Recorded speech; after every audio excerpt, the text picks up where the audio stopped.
क्या रे भिक मंगिया, क्या देख रहा है? हाँ, हलवाई क्या? निकल।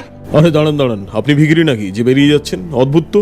সেদিন গড়িয়া স্টেশনের টিকিট রুমে গিয়ে বুকিং ক্লার্ককে বললাম, দাদা একটা শিয়াল দহের টিকিট দেবেন তো। উনি জিজ্ঞেস করলেন, কোথাকার শিয়ালদা? আমি বললাম, শিয়াল আপনার দাদা হতে পারে কিন্তু আমার নয়। তখনই আমাকে ঘাড় ধাক্কা দিয়ে বার করে গড়িয়া স্টেশন থেকে 1 বছরের জন্য ব্যান করা হয় শাহরুখ খানের মতো। আমি তো এটাই বুঝতে পারলাম না, বাংলায় পরিষ্কার অক্ষরে শিয়াল দহ লেখা থাকলেও লোকেরা শিয়ালকে দা বলে কেন ডাকে। চাকরি সূত্রে যেমন মানুষকে মাঝে মধ্যে এদিক ওদিক ট্রাভেল করতে হয়, ঠিক সেরকমই আমিও বেকার হওয়ার সূত্রে মাঝে মধ্যেই ওদিক এদিক ট্রাভেল করি। লাস্ট কয়েক বছরে অসংখ্যবার ফ্লাইটে ট্রাভেল করে সমস্ত সেভিংস শেষ করার পরে আমার রিয়েলাইজেশন হয় যে ফ্লাইটে যারা ট্রাভেল করে তাদের সেলফ রেসপেক্ট বলে কিছুই নেই। এটা কখনো ভেবে দেখেছেন যে এয়ারপোর্টে চোর ডাকাতের মতো ট্রিট করা হয় আপনাকে? সন্দেহের চোখে দেখা হয় প্রতিটি ট্রাভেলারকে। সমস্ত লাগেজ খুলে খুলে চেক করা হয় যে কোনো জিনিস চুরি করে নিয়ে পালাচ্ছেন কিনা। অনেক সময় তো জুতো আর প্যান্ট খুলেও চেক করা হয় যে আপনার সাইজ কত, মানে জুতোটার। এত কিছুর পরেও আপনি যে কোনো প্লেনে উঠে গন্তব্যে পৌঁছতে পারবেন তা কিন্তু নয়। তারা যেই প্লেনটায় বলবে সেই প্লেনে গিয়ে উঠতে হবে আপনাকে। কেন রে? প্লেনে এত পয়সা কি এইসব বেইজ্জতির জন্য খরচ করি আমরা? একবার তো ওয়েট মেশিনে আমার চেক ইন লাগেজটা পাস করে গেলেও আমাকে বলা হলো যে আপনার ওয়েটের সাথে লাগেজের ওয়েটটা ঠিক মানানসই হচ্ছে না, ওয়েট কমিয়ে এসে লাইনে দাঁড়ান। আচ্ছা, আপনারাই ভেবে দেখুন তো এগুলো কি মানা যায়? এই সমস্ত কারণের জন্য ফ্লাইটের জায়গায় আজকাল ট্রেনে ট্রাভেল করি আমি। আর যাই হোক, অ্যাটলিস্ট নিজের সেলফ রেসপেক্টটা নষ্ট হয় না। এবার টিকিট কেটে না উঠলে সেটা আলাদা ব্যাপার। যদিও ট্রেনের নিউমারেটর মানে লবে লেখা ছিল